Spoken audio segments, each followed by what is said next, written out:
Trump যদি চলেন ডালে ডালে তাহলে শি জিনপিং চলেন পাতায় পাতায়। এই প্রবাদটি স্পষ্ট হয়ে উঠেছে যুক্তরাষ্ট্র চীনের শুল্ক যুদ্ধে। মার্কিন প্রেসিডেন্ট ডোনাল্ড ট্রাম্প ভেবেছিলেন চীনের ওপর পাহাড়সম শুল্কের বোঝা চাপিয়ে দিয়ে শুরু করবেন এক মহাযুদ্ধ, যাতে করে ফুলে ফেঁপে উঠবে মার্কিন অর্থনীতি। কিন্তু ট্রাম্পের এই সিদ্ধান্তই হয়েছে শাপে বর। মার্কিন প্রেসিডেন্টের চাপানো করের বোঝাতে এক চুলও বিচলিত হননি চীনা প্রেসিডেন্ট শি জিনপিং। উল্টো মহা ডামাডোলের মধ্যেই দক্ষিণ পূর্ব এশিয়া সফর করে এসেছেন শি জিনপিং। প্রতিবেশীদের সাথে নতুন এক সম্পর্কে আবদ্ধ হয়েছেন এই নেতা। আর অন্যদিকে যুদ্ধ শুরু হতে না হতেই পরাজয় বরণ করে নিলেন মার্কিন প্রেসিডেন্ট ডোনাল্ড ট্রাম্প।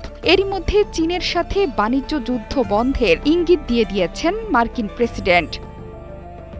এই যুদ্ধের প্রভাবে এরই মধ্যে অস্থিতিশীল হয়ে উঠেছে বিশ্ববাজার। পাল্টাপাল্টি শুল্ক আরোপে অস্বস্তিতে দুই দেশের ব্যবসায়ীরাও। যে যুদ্ধ শুরু করেছিলেন সেই যুদ্ধ থেকে পিছু হঠার ইঙ্গিত এলো ট্রাম্পের মুখ থেকেই। তিনি এবার চীনের ওপর থেকে পাহাড়সম শুল্কের বোঝা কমাতে চাইছেন। তার ভাষ্য, এখন আর শুল্ক বৃদ্ধি পাক সেটি তিনি চাইছেন না, কারণ এর বেশি হলে একটা পর্যায়ে গিয়ে মানুষ আর কেনাকাটাই করতে পারবেন না। মানুষের কেনাকাটার জন্যই শুল্ক কমাতে চাইছেন মার্কিন প্রেসিডেন্ট। China, first row.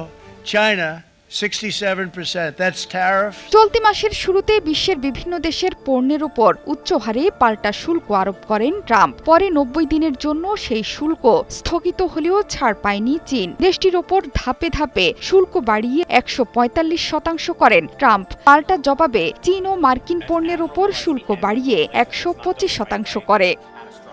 শুল্ক যুদ্ধে যে ট্রাম্প হেরে যাবেন সেটি আগে থেকেই স্পষ্ট হচ্ছিল, কারণ মার্কিন বাজারে চীনের আধিপত্যই সবচেয়ে বেশি। 2024 সালে চীনের কাছ থেকে 439 বিলিয়ন বা 43,900 কোটি ডলারের পণ্য কিনেছে যুক্তরাষ্ট্র। মূলত দেশটির কাছ থেকে স্মার্টফোন, বৈদ্যুতিক সরঞ্জাম ও চিপ কিনে থাকে মার্কিন যুক্তরাষ্ট্র। চীন থেকে সবচেয়ে বেশি পণ্য আমদানি হয় ক্যালিফোর্নিয়া, ইলিনয় এবং টেক্সাসে।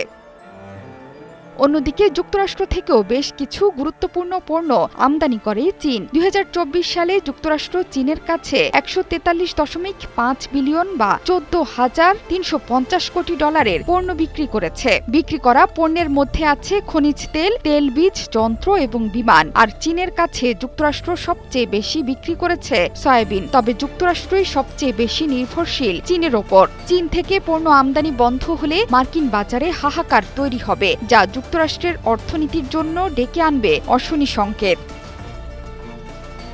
জোহরা চৌধুরী সেতু, ৭১।